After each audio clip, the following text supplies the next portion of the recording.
Hi everyone, it's a beautiful day and we're going to do a twofer today on those beginner poster poses that we were doing.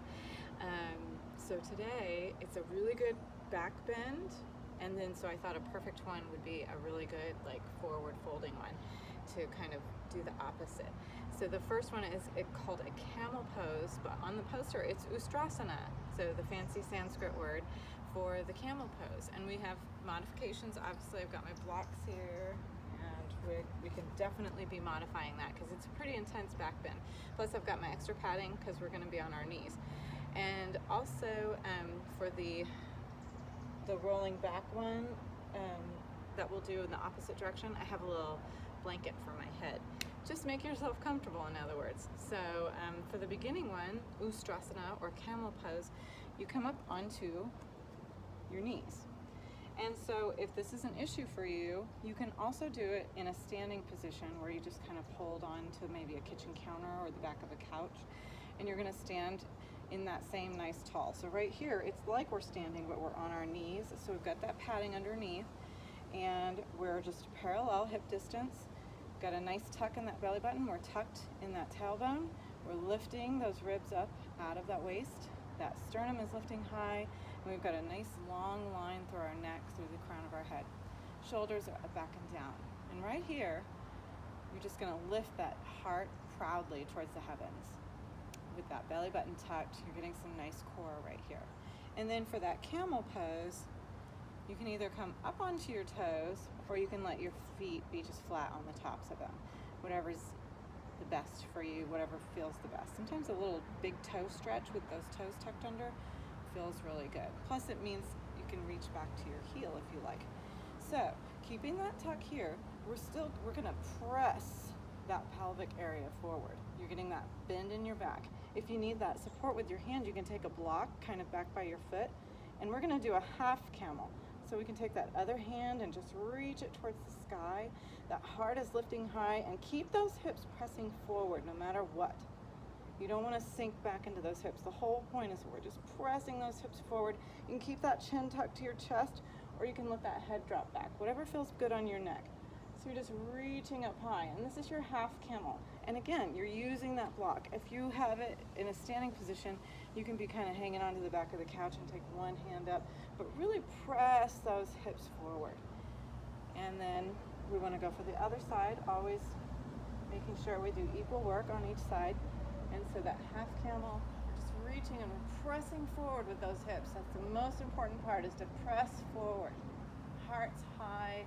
You're getting that nice back bend, and keeping that tuck, always keeping that tuck of the belly button as you come back up, because we want to protect that back. And so in that full camel, you could reach back and just grab those heels, and again, you're just pressing forward with those hips. Let that head drop back. Think of yourself like a bow.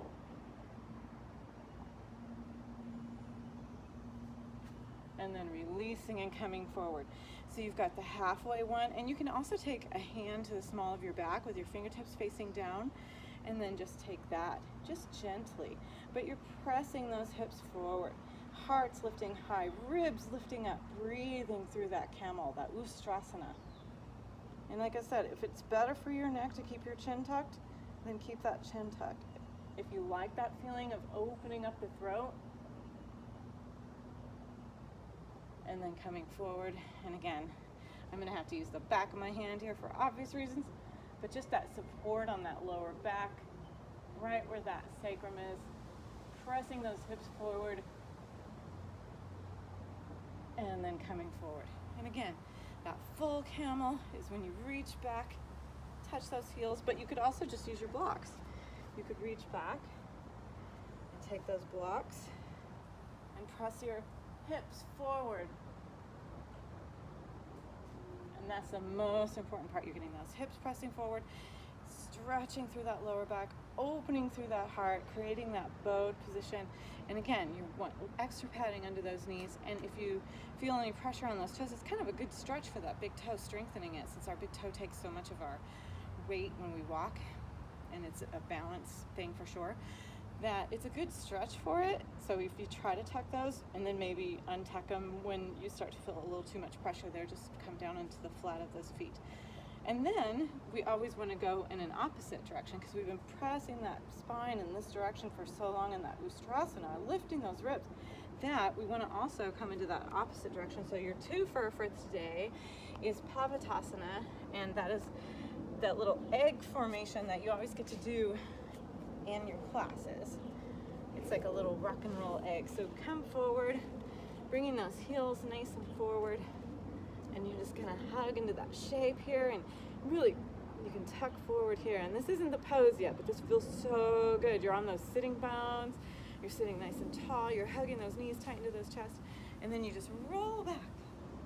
And you're giving yourself that poor man's massage here, because as you roll back and then you just kind of roll around in circles, you can hold those knees and you're just rocking and rolling. You can bring that chin to your chest, or imagine your knee and your nose coming together. And there you're getting a little bit of belly work, ab work when you do that. Or you can lay your head back down and just kind of roll and release that back. As you draw circles with your knees, you're going to feel that lower back getting a little bit of a back rub. As you draw up higher and hug those knees in close, you're getting more middle back. But just rocking and rolling in this position. And then rocking forward. And like I said, in this forward one, you can really press those knees in, holding tight, sitting up, right on those sitting bones, right connected to the earth. And just breathe.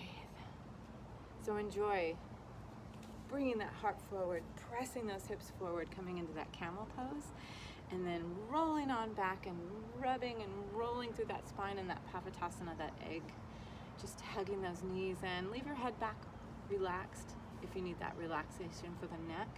If you want a little bit of extra ab work, bring that nose to the knees just for a little bit and then lay back again. But enjoy usthrasana and pavatasana, and have a lovely, lovely holiday. Namaste.